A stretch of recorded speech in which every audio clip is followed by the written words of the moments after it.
Hi everybody, how you doing today? Hope you're having a good day. I'm making my April vlog. Maybe I should call it my Easter vlog?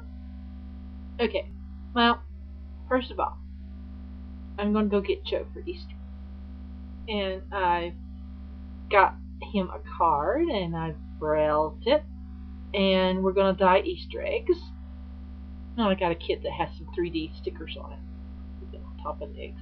It'll be cool, he'll be able to feel it. And I've got him some jelly beans.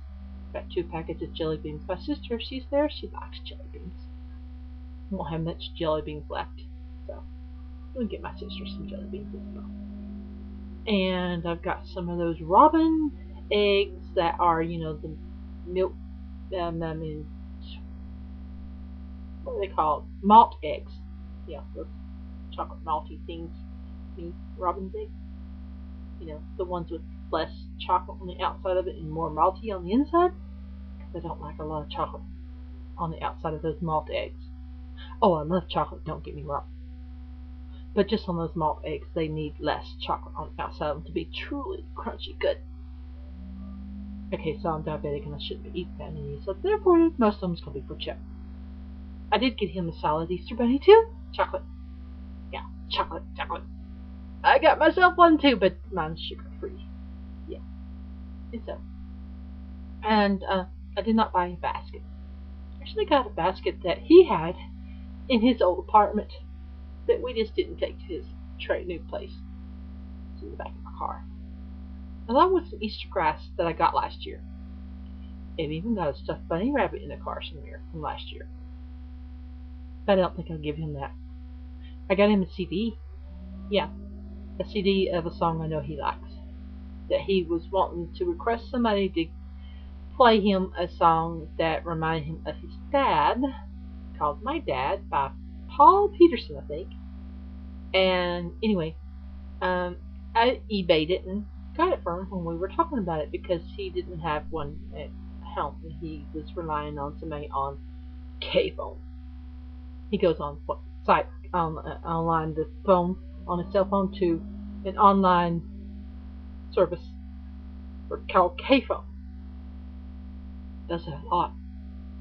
But anyway, so I got in the CD.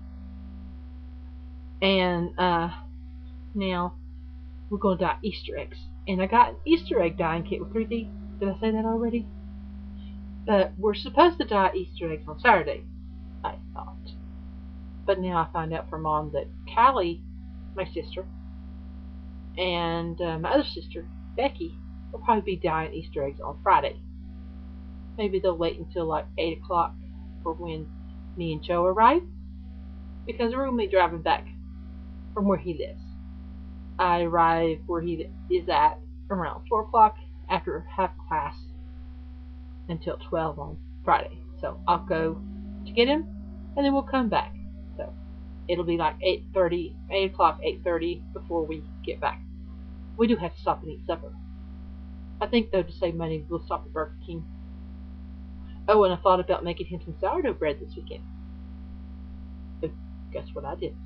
Yep, I made my own sourdough bread starter. Well, it's really easy. Of course, it does take about a week for it to truly ferment and get going good, where the little yeasty buddies have found the bread dough and gone wild. Because they like to go wild. And it's sourdough, so it's supposed to be sourdough.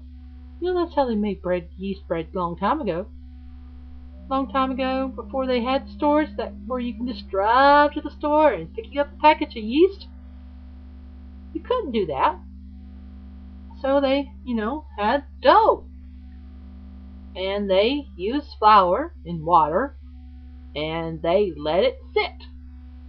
And then the next day, they probably poured off half and added some more of the same. And I'm using half a cup of water, warm water, and half a cup of flour. And in each day you pour off half and add in new. And the yeasty buddy colonies they're saying, hungry, let's grow, grow. And by the time they get done growing and they're ready, you can refrigerate this dough, this starter, and use it whenever. and it's really easy to make, and I made it. Now, and because I'm single, I actually put it in a measuring cup so that I can make sure not to have too big of a ball of dough. And it's rising, my dough already. This morning it probably was right there. It's almost doubled. And I haven't yet got to the point where you poke your finger in it and it doesn't spring back.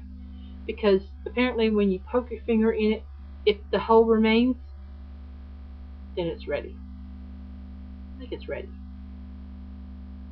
Well, I'm going to get off of here. I'm going to push this back down, and I'm going to, wet a cloth when I put it in the oven and cover it and put the oven on warm for a few minutes to make sure the oven's nice and warm where the yeast buddies can go merry little happy and rise. And then when it's risen enough, I'm going to bake it probably this evening around 5. Not till then. It needs sourdough. Actually takes longer to rise. It's not quick rising. And so I'm going to make me some sourdough bread. And I'm going to, of course, put butter on it. Now, I tried this yesterday, too. And it rose pretty good for me, but the baking part's where I messed up. See, because I'm using smaller loaf, I was having to adjust the time. Apparently, I don't think I baked it long enough, and it had a doughy taste. Don't want that to happen today, though. And yesterday I didn't think to turn the oven on warm until I was halfway through getting it to rise. And I should have covered it so that it would stay moist.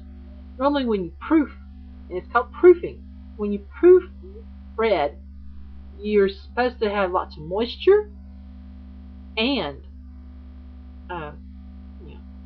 warm for it to rise good. And that might be true with the sourdough too. Only I don't have one of those little proofers like they do at grocery stores where they make bread, or in bakeries where you just stick it into somewhere where they got steam for all the nice little warm little buddies and all the little yeast say, yay, we love this environment, multiply. That doesn't happen. So, anyway, I'm going to bake it. And then I'll make another video and show you what the final result is. Maybe eat it in front of you too. Anyway, let my hair. Okay, bye now.